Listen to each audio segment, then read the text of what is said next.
If you have two groups of organisms and they hybridize, basically they're technically semi-species because they're not completely isolated from one another reproductively, but they're different organisms. They're substantially different.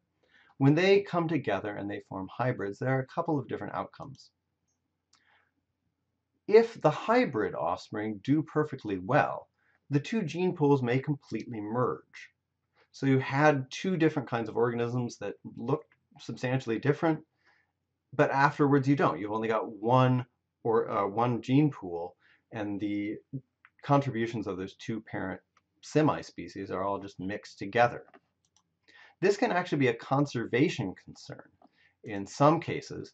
So for example, I apologize for the really lousy photograph here, but this plant here is an endangered species in Australia, whereas the species that's shown here is an invasive species. It was brought in as an ornamental, and it got out of control. It's now spread into the wild, and unfortunately it can interbreed with this wild endangered species. What's happening is that because there are so many of these introduced individuals and so few of the endangered ones, that the gene pool is mixing between the two, and this kind of unique organism, this endangered species, is being swamped out of existence. Organisms that were descended from these shrubs still exist, but they're no longer distinguishable from these invaders. Genetically, the species has been destroyed. When two groups of organisms that are substantially different hybridize, some of the alleles from this semi-species over here may not do very well in this gene pool over here. Again, I already talked about that you can have intrinsic reasons why alleles from this gene pool and alleles from this gene pool don't work well together. They didn't evolve together, and so for some reason they might not be able to work together during development to properly form a part of the body of the hybrid. And so you end up with a malformed individual. The other reason that alleles from this species might not be able to make it into this gene pool is because they might be selected against. So for example, I've told you about fitness depending on context. There are some insects that feed on two different host plants, and if individuals from this host plant end up mating with the individuals from this host plant, the alleles that make them good at feeding on this host plant over here will not make it very far into the opposite gene pool. They'll be selected against because individuals with that genetic background will not be able to feed very well on the other host. What's curious in these cases is that there might be some alleles that have a hard time getting across into the other gene pool, and there might be some that flow across perfectly easily.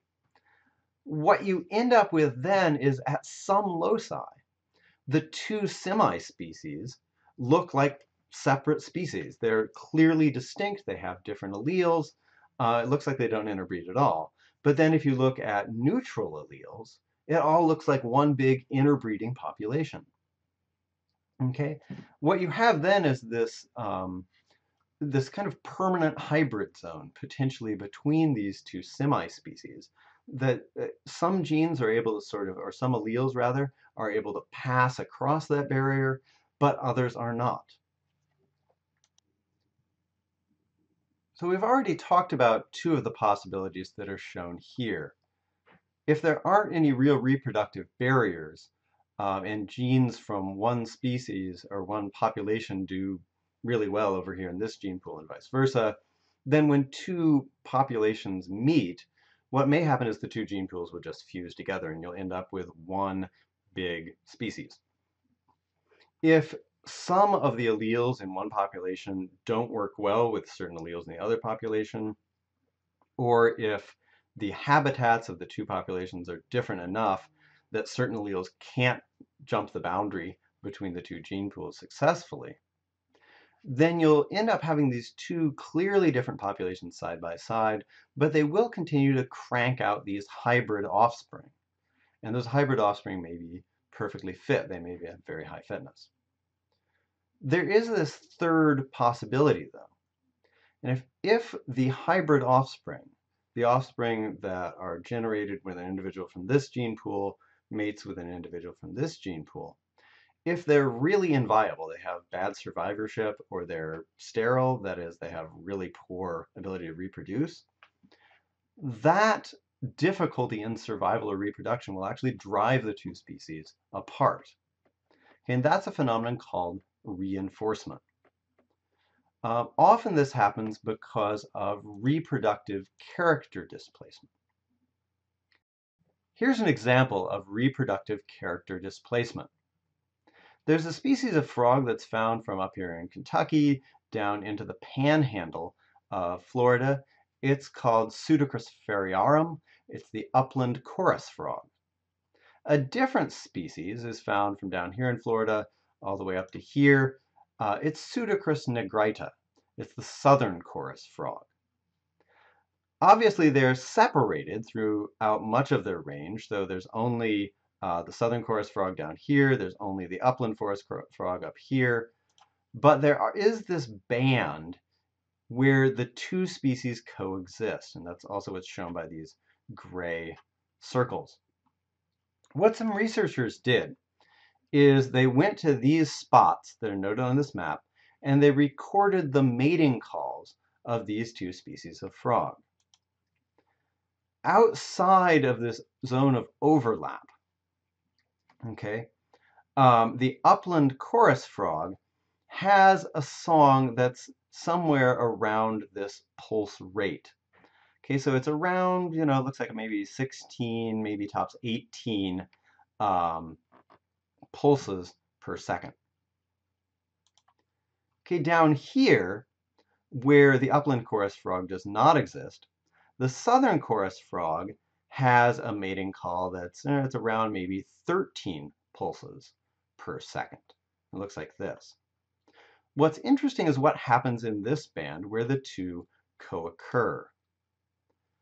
The pulse rate that you see in the southern chorus frog suddenly gets slower. You get a lower pulse rate. It drops down to about 8. While the call of the upland chorus frog gets higher pitch. It moves away from the call of the southern chorus frog. It ends up here above 30, up into 32, 34. Why does this happen? Well, it doesn't matter really whether this frog here in Central Florida has the same call as these frogs up here that are way to the north, because they're never going to meet and they're never going to accidentally mate. Okay, it doesn't matter that these frogs here don't have a call that's all that different from this one, because they're never going to make it down to Florida to accidentally mate with this frog. But making a mistake matters to these frogs here in the middle, and it's an actual possibility. The offspring, if you get an upland chorus frog mating with a southern chorus frog, has very low fitness. And so individuals that use a mating call that can be mistaken for the wrong species often end up with offspring that have poor fitness. Okay, if you have a mating call that's very similar to this other species, that's going to attract males from the, or attract females from the other species. They're going to mate. You're going to end up with hybrid offspring that don't do particularly well. So natural selection favors, in this contact zone, individuals that have distinct mating calls from the wrong species. So presumably, the way this started out is all of the upland chorus frog had calls that were somewhere in this range. All of the southern chorus frog had calls that were somewhere in this range. But then when they came into contact and they started getting confused about who was who, natural selection favored southern chorus frogs that had a slower call, and it favored upland chorus frogs that had a faster call. because it's harder to mistake them for one another.